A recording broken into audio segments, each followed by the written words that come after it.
ମୁଁ ହେଉଛି ରୋଜି। ମୋ ବାପା ଜଣେ ଟ୍ରାକ୍ଟର ଡ୍ରାଇଭର। ସବୁଦିନେ ରାତିରେ ମଦ ପିଇକି ଆସନ୍ତି। ଏମିତି ଥରେ ବାପା ଆଉ ବୋଉଙ୍କ ଭିତରେ ପଇସାକୁ ନେଇକି ଝଗଡ଼ା ହେବାରୁ ମୋ ବୋଉ ବିଷ ପିଇଦେଲା। ତାପରେ ମୁଁ ବହୁତ କାନ୍ଦିଲି। ମୋ ଅଜା ଆଈ ମୋତେ ଗୋଟେ ବର୍ଷ ହେବ ରଖିଲେ। ତାପରେ ମୋ ବାପା ଯାଇକି ମୋତେ ଗୋଟେ ବର୍ଷ ପରେ ଆଣିଲେ। ମୁଁ ଯେତେବେଳେ 10ମ ପଢୁଥିଲି ଏ ଘଟଣା ସେତେବେଳେ ଘଟିଥିଲା। ମୁଁ ଦେଖିବାକୁ ବହୁତ ସୁନ୍ଦର ଥିଲି। ସ୍କୁଲରେ ପଢ଼ିବା ବେଳେ ମୋ ଦୁଧ ସାଇଜର ହେବାକୁ ଲାଗିଲା। ମୋ ବାପା ମୋ ପାଇଁ ଚଡ଼ି ସେମିତି ସବୁ ଆଣିଦିଅନ୍ତି। ଖରାପ ଲାଗିଲେ ବି ମୁଁ ବାପାଙ୍କୁ ପ୍ୟାଡ ଆଣିଦେବାକୁ କହେ, ଆଉ ସେ ଡ୍ରାଇଭିଂ କରିକି ଘରକୁ ଫେରିଲା ବେଳକୁ ନେଇକି ଆସନ୍ତି। ମୋ ବାପା ଆଉ ମୁଁ ଗୋଟେ ଖଟରେ ଏବେ ବି ଶୋଉଛୁ। ମୋ ବାପା ଦିନେ ଦିନେ ରାତିରେ ବେଶୀ ମଦ ପିଇକି ଆସନ୍ତି, ଆଉ ମୋତେ ଭୟ ଲାଗେ। ମୁଁ ବହୁତ ଥର ତାଙ୍କୁ ନିଦରେ ଶୋଇଥିବା ବେଳେ ଲୁଙ୍ଗି ଖୋଲିକି ଲଙ୍ଗଳା ହେଇକି ଶୋଇବାର ଦେଖୁଛି। ଏମିତି ଥରେ ମୋ ବାପା ଉପରକୁ ମୁହଁ କରିକି ଶୋଇଥିଲେ, ଆଉ ତାଙ୍କ ଲୁଙ୍ଗି ଖସି ଯାଇଥିଲା। କହିବାକୁ ଖରାପ ଲାଗିଲେ ବି କହିବାକୁ ପଡ଼ିବ, ମୁଁ ସେଦିନ ବାପାଙ୍କର ଏତେ ବଡ଼ ବାଣ୍ଡ ଦେଖୁକି ଡରି ଯାଇଥିଲି। ମୋତେ ଭୟ ଲାଗେ, ଆଉ ମୁଁ ମନେ ମନେ ଭାବେ ଆଉ ମୋତେ କୋଉଦିନ ଗେହି ଦେବେନି ତ। ଏମିତି ବହୁତ ଦିନ ବିତିଗଲା ପରେ ମୋ ବାପା ବେଳେବେଳେ ରାତିରେ ମୋତେ କୁଣ୍ଢେଇକି ଧରିକି ଶୋଇବା ଆରମ୍ଭ କଲେ। ଥରେ ଏମିତି ସେ ମୋତେ କୁଣ୍ଢେଇକି ଧରିଛନ୍ତି, ଆଉ ଗୋଟେ ଗୋଡ଼ ମୋ ଉପରେ ନଦିକି ଶୋଇଛନ୍ତି। ହଠାତ୍ ମୋ ନିଦ ଭାଙ୍ଗିଗଲା, ଆଉ ସେତେବେଳକୁ ତାଙ୍କ ବାଣ୍ଡ ଟିଙ୍ଗେଇ ହେଇକି ମୋ ଦେହରେ ଠେସି ହେଇକି ରହିଛି। ତାଙ୍କ ବାଣ୍ଡ ମୋ ଦେହରେ ଲାଗିବାର ମୋତେ ପୂରା ଜଣାପଡ଼ୁଥିଲା, କିନ୍ତୁ ମୁଁ ଚୁପ ରହିଲି। ଧୀରେ ଧୀରେ ଏମିତି ସେ ସବୁଦିନେ ମୋତେ କୁଣ୍ଢାଇକି ଧରିକି ଶୋଇ ଚାଲିଲେ। ମୁଁ କିଛି କୁହେନି କି ମୋତେ ରାତିରେ ଠିକରେ ନିଦ ହୁଏନି। ସ୍କୁଲରେ ହେଲେ ଏ ବିଷୟରେ ବସିକି ଭାବେ, କିନ୍ତୁ କାହାକୁ ହେଲେ କୁହେନି। ରାତିରେ ସେ ନିଦ ବାଉଳିରେ ମୋ ଦୁଧକୁ କୁଣ୍ଢାଇକି ଧରିକି ହେଲେ ଶୋଇବାର ମୁଁ ଜାଣିଛି। ସେ ବହୁତ ଥର ରାତିରେ ମୋତେ କୁଣ୍ଢାଇକି ଶୋଇଥିବା ବେଳେ ବାଣ୍ଡକୁ ମୋ ପିଠିରେ ଘଷିଲା ଭଳି କରନ୍ତି। ବେଳେବେଳେ ମୁଁ ସକାଳେ ଉଠିଲା ବେଳକୁ ପିଠିପଟୁ ମୋ ଡ୍ରେସରେ ସେ ହଲେଇକି ପକେଇକି ଓଦା କରିଦିଅନ୍ତି। ଏମିତି ସବୁଦିନେ ଚାଲିଥିଲା। ହଠାତ୍ ଦିନେ ମୋ ସ୍କୁଲ ସାଙ୍ଗର ଜନ୍ମଦିନ ଥିଲା ଯେ ମୁଁ ତାଙ୍କ ଘରକୁ ଯାଇଥିଲି। ରାତିଟା ବେଳକୁ ଘରକୁ ମୋ ସାଙ୍ଗର ବାପା ଛାଡ଼ି ଆସିଲେ।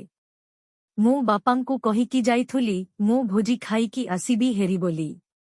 ବାପା ହେଲେ ବାହାରେ ଖାଇକି ଆସିଥିଲେ ବୋଧେ। ମୁଁ ଯେମିତି ଘରକୁ ଆସିଛି ଦେଖିଲି ବାପା ଖଟରେ ଶୋଇକି ମୋବାଇଲରେ ଗିହାଗେହି ଭିଡିଓ ଦେଖୁଥିଲେ କି କଣ ମୋତେ ଦେଖୁକି ହଠାତ୍ ଲୁଙ୍ଗି ଭିତରୁ ହାତ ବାହାର କରିକି ମୋବାଇଲର ସାଉଣ୍ଡ କାମ କରିଦେଲେ। ମୋତେ ନଜାଣିଲା ଭଳି ପଚାରିଲେ, ବାପା ଖାଇକି ଆସିଛୁ ପରା? ମୁଁ ଭାତ ଆଣି ଦେଇଛି ହୋଟେଲରୁ, ଯା ଯୋଡ଼େ ଖାଇଦେବୁ। ମୁଁ ନା ଏବେ ଆଉ ଖାଇବିନି। ବାପା ଯୋଡ଼େ ତ ଖାଇଦେବୁ ଆଉ। ମୁଁ ସେଇଠୁ ଆଣିକି ଖାଇଦେଲି। ତାପରେ ସେ କହିଲେ ହଉ ଆଉ ଲେଖୁବୁ ନା ଶୋଇପଡ଼ିବା। ମୁଁ କହିଲି ନା ଆଜି ଲେଖୁବିନି କିଛି। ତାପରେ କିଛି ସମୟ ଭିତରେ ଆମେ ଲାଇଟ ବନ୍ଦ କରିକି ଶୋଇପଡ଼ିଲୁ। ମୁଁ ସେଦିନ ରାତିରେ ଖାଲି ଚଡ଼ି ଆଉ ଫ୍ରକ ଲଗେଇକି ଶୋଇଥିଲି। ମୋତେ ନିଦ ହେଇନଥିଲା। ବାପା ଭାବିଛନ୍ତି ମୋତେ ନିଦ ହେଇଗଲାଣି ବୋଲି ସେ ବିପି ଭିଡିଓ ଲଗେଇକି ଦେଖ ଚାଲିଛନ୍ତି। ହଠାତ୍ କଣ ହେଲା, ସେ ମୋବାଇଲ ଥୋଇ ଦେଇକି ମୋ ଉପରେ ଗୋଟେ ଗୋଡ଼ ନଦିକି ଶୋଇଲେ। ମୁଁ ତଳକୁ ମୁହଁ କରିକି ଶୋଇଥିଲି। ସେ ତାଙ୍କ ଲୁଙ୍ଗିକୁ ସାଇଡ କରିକି ବାଣ୍ଡକୁ ବାହାର କରିକି ଗାଣ୍ଡି ସିଧା ରଖୁକି ମୋତେ ଜୋରରେ କୁଣ୍ଢାଇକି ଧରିଲେ। ତାଙ୍କ ବାଣ୍ଡ ପୂରା ଟିଙ୍ଗେଇ ଥିଲା, ହେଲେ ମୁଁ ନିଦ ହେଲା ପରି ଆକଟିଙ୍ଗ କରୁଥିଲି, କିଛି କହିପାରୁନଥିଲି। ସେ ମୋ ଫ୍ରକକୁ ଧୀରେ କି ଉପରକୁ ଟେକି ଦେଇକି ବାଣ୍ଡକୁ ମୋ ଗାଣ୍ଡିର ଫାନ୍ଦରେ ଚଡ଼ି ଉପରେ ଗେହିଲା ଭଳି କରିଲେ। ମୁଁ ସବୁ ଜାଣିପାରୁଥାଏ ଆଉ ଭୟରେ କିଛି କହୁନଥାଏ। ତାଙ୍କୁ ଠିକ ସେ ସଜ ଲାଗୁନଥାଏ ବୋଧେ, ସେ ସେଇଠୁ ସିଧା ମୋ ଚଡ଼ିକୁ ତଳକୁ ଖସେଇଲେ। ମୋତେ ସେତେବେଳକୁ ବହୁତ ଜର ଲାଗିଲାଣି।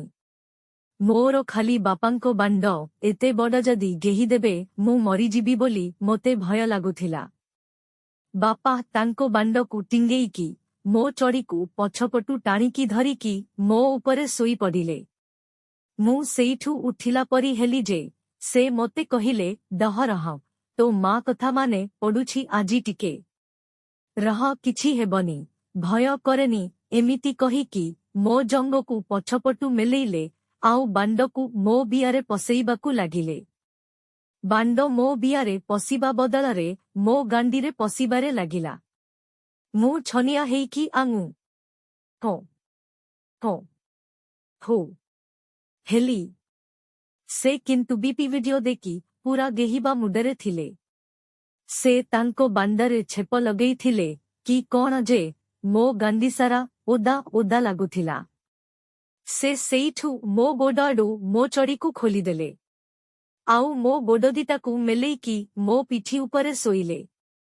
दिटाजाक हाथ मो फ्रक भितरे पसेईकी मो छातीरे मारिले आउ मो छोट छोट कसी टमाटो भलिया दूधकू मंदिबारे लागिले। मोर गिहागेहीरे इच्छा नथिले भी किछि समय भितरे मो बिया हेले धक धक हेबाकू लागिला। बापा मो गोड दिटाकू पूरा मेलेईकी पछपटू बियारे पसेइले तांको बांडकू। तांको ओदारिया कारिया बांड मो बियार पूरा भितरकू पसुन थाए किंतु बियार फांदरे घसी हेउथाए। एतिकी भितरे मोर हेले बियारू बोधे पानी बाहरिबारे लागिला। तांको बांड मो बियारे घसी हेबारू मु उत्तेजित हेइगली। मु संभाली न पारी सेइठू ओलटिबाकू बाध हेली। से मो उपरु साइड हेइगले आउ मु ओलटिला परे पुणी चढ़ीगले। तापरे से हातरे दरांडी दरांडी मो बियार कणारे बांडकू रखुकी धीरे धीरे पेलिले भितरकू।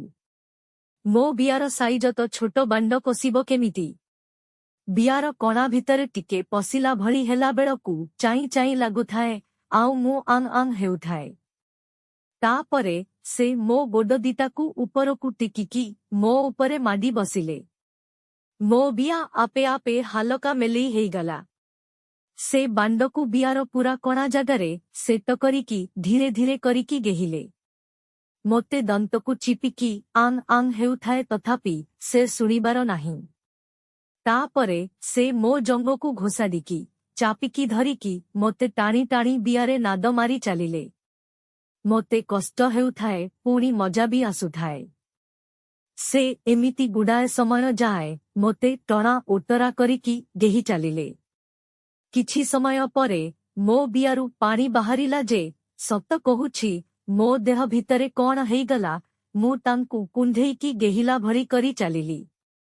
हे भगवान पूरा 2 मिनिट जाए मु तांको बांडर गिहारे तारा देईकी तांकू गेही चालिली।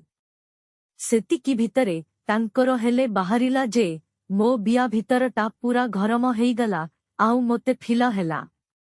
किंतु मु जेते तांको बांडकू बाहर करिबाउ चेष्टा कली तथापि मु बाहर करि पारिलिनी। तापरे से संगे संगे उठिकी बाथरूम जाइकी आसिले मोते हेले कहिले जाइकी धोई हेइकी आसे हेरी। खराप किछि नाई तो माँ कथा माने पड़िला तो टिके एमिति हेइगला।